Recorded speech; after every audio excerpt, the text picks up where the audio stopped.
Welcome to Prince Math Clinic, the e-learning solution at your pace and time. Good day, learners, and welcome once again to class. We shall be continuing in the previous lesson we started about the area and the volume of composite shape.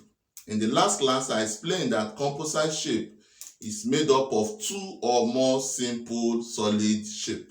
Now, in today's class, we shall be considering this particular example to buttress that fact. In this question, we have a composite shape that is made up of a cone on top and an hemisphere under. So to find the volume of the solid, we have to find the volume. So volume of solid 2/3 pi r cube. That is the volume. 1/3, I can factor out pi, I can factor out r squared from the both of them. So therefore, this becomes 1/3 pi r squared. So what I have left here is h. Then what I have left here is simply 2 times radius. Now, why am I at liberty to do that? And the radius of the sphere happens to be the radius of the cone. So I can bring out the radius. That's what I've just done. So I have 1/3. I'm going to leave it in terms of pi. Then what is my radius? 3. And 3 squared. Then my h is this height, which is 6.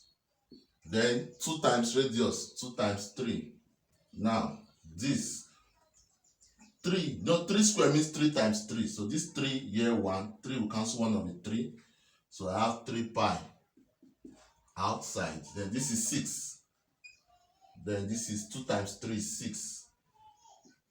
6 plus 6 is 12. So this is 3 pi times 12. So 3 times 12 is 36. Then pi.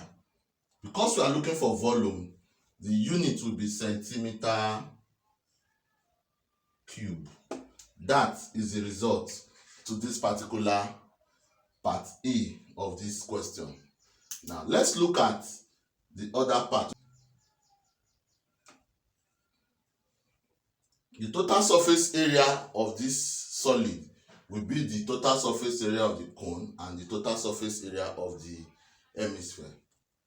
So, allow me to call total surface area TSA of solid will be the area of the cone plus the area of hemisphere.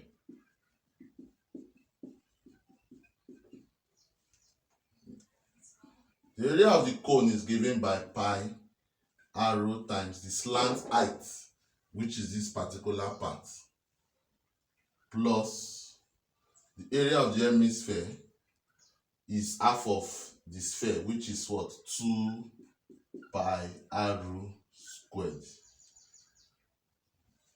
Now, we have a challenge here to find our L.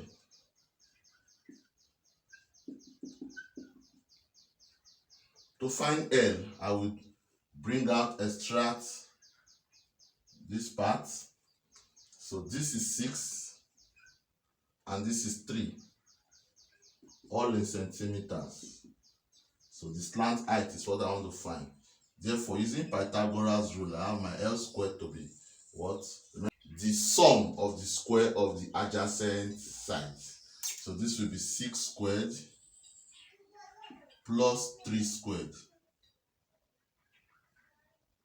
6 squared is 36. 3 squared is 9. And if you add 36 to 9, you get what? 45. So L will just be the square root of what? 45. And if you punch your calculator, the square root of 45 will give you 6.7. 6.7 centimeters. So that is the value of our what? Slant height. So permit me to put it here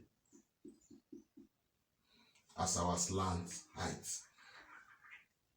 So we can go ahead to use that value now in our formula. I can factor out my radius and my pi. because the radius is still the same and pi is still pi.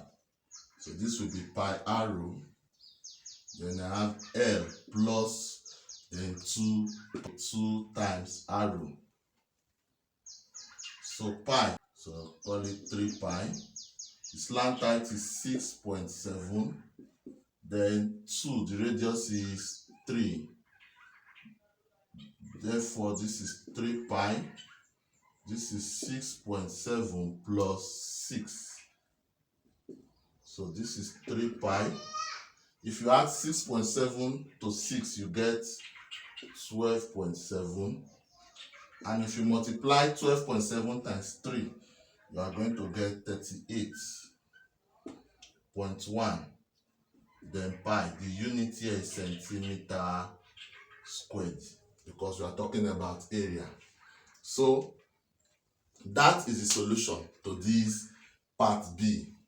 If this video was helpful, kindly give it a thumbs up, like this video and share it among your friends and loved ones, and together we shall all enjoy simplified math.